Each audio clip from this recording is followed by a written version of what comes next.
21 लाख रुपये मई या जून, जो अप्रैल के बाद पहली ग्रांट आएगी,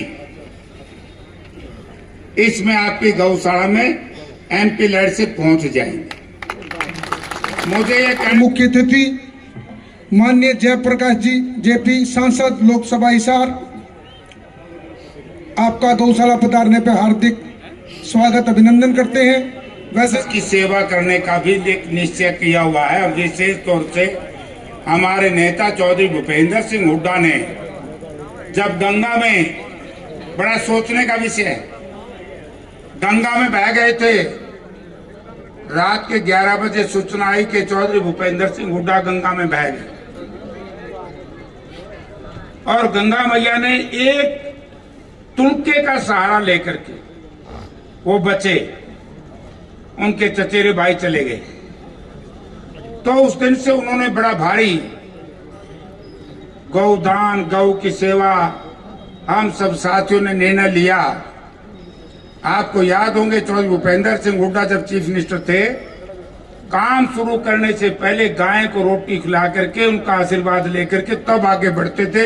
ये कितना ही जरूरी था। हमारे जो पूर्वज थे, मैं बहुत छोटा था, हम कहते थे कि इस गाय का दूध नहीं विलोम दे। हर घर में एक देही गाय रखते थे। हमारी माताएं, हमारी दादी बुआ ये कहती थी कि छोरो सारा दूध पी लो, गाय का दूध हम बिलोएंगे नहीं। वो जमाना था, गाय का मान और सम्मान था। गाय का जन्मा हुआ बछड़ा इस सूखी मिट्टी का सीना चीर करके हमें अन्न पैदा करने के लिए हमें आशीर्वाद देता था। तो गाय हमारे धर्म में, हमारे समाज में बहुत पवित्र मानी गई, और आज उसी पवित्रता की वजह से मुझे बड़ी खुशी हुई। हमारे नौजवान भाई एक लंबी कतार में, मुझे गरीब साहब ने कहा कि इन्होंने इतनी ज्यादा सेवा की कि एक साथी की DRDO में नौकरी भी लगी। क्योंकि मेरा राजनीतिक जीवन पे चर्चा हो रही थी।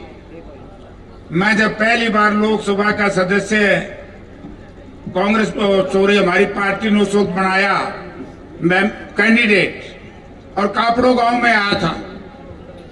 अब तो हिसार पार्लियामेंट में कई हल्के आगे कई चले गए। रमेश जी पहली बार आज से 37 साल पहले इसी कापड़ो गांव की पवित्र धरती से, कापड़ो गांव और आसपास के लोगों ने मुझे आशीर्वाद दिया था। मैं देश की पार्लियामेंट में लोकसभा का सदस्य बना था। क्यों सतबीर नहीं होगी, हो मारेगी। अब उस दाढ़ी के ऊपर रमेश भाई ने कहा, मैं जब गांव में जाना तो मेरे विरोधी मेरे खिलाफ अजूल फजूल प्रचार करते। बोले तो दाढ़ी राके जे, अरे मैं तारा के टोटा है, बिना नाई के नहीं जाना, मुंह के छिड़के मारे, नहाने की लोड़ नहीं, अगला कोई मैं सेब बनाऊंगा, मैं फलाना करूंगा, हमने कुछ नहीं करना। तो तब से लेकर के आज तक हमें आशीर्वाद मिला इस इलाके का। और गौ माता और बाबा फुल्लू साथ, बाबा फुल्लू साथ का नाम कहते हैं ना कि आदमी चला जाता है, आदमी के कर्म, आदमी के काम कभी मिटा नहीं करते। आज हम सब लोग बाबा जी स्वर्ग में हैं। आज उनके बात करते हैं, उन्होंने जो हमें सिखाया, हमारे पूर्वजों ने सिखाया, उसके ऊपर हम चलते हैं। और बाबा जी ने गौशाला के लिए तो बहुत बड़ा अपने इस पूरे इलाके में काम किया है। और हमने शुरू भी की थी प्रथा, लेकिन ये मंच है, सामाजिक राजनीतिक मंच होता तो मैं एक बड़ी भारी चर्चा इस पे करता कि गाय का महीना क्या, हमारे पूर्वजों ने गाय से क्या लाभ मिला। गाय का राजनीतिक लाभ लेने का महीना नहीं है लोगों। गाय का लाभ है हमारी खेती करने में, इसका बछड़ा हमें ताकत देता है।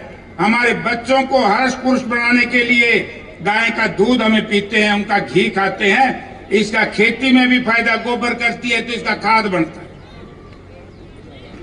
लेकिन जिस तरह के वायदे, जिस तरह के सिस्टम इस देश और प्रदेश के हुक्मरानों ने किए, अगर वो अपनी बात के ऊपर ठीक तरीके से खरे उतर जाते तो आज मैं समझता हूं कि हमारे गौशाला के कर्णवीरों ने चंदा नहीं मांगना पड़ता। हम एक व्यवस्था बनाना चाहते थे गौ की सेवा के लिए, और आज व्यवस्था है गौ माता का नाम राजनीतिक लाभ लेने के लिए। इसके ऊपर हमने विचार करना पड़ेगा।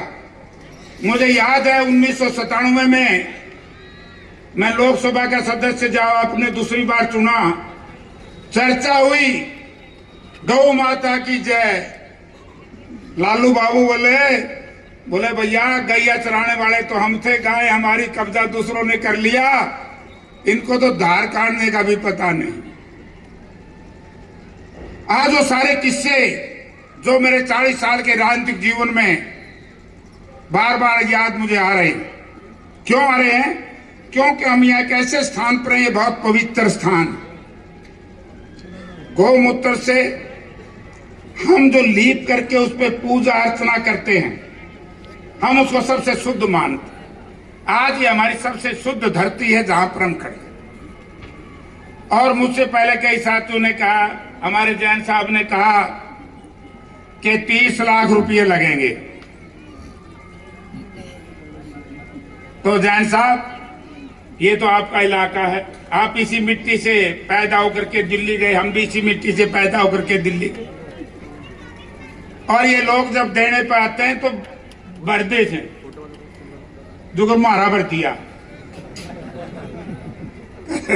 कसम नहीं छोड़ते। ये आज जो कुछ जयप्रकाश के पास है या जस्सी के पास है, ये सारी ताकत इस इलाके के लोगों की देन है, हमारे पास कुछ नहीं।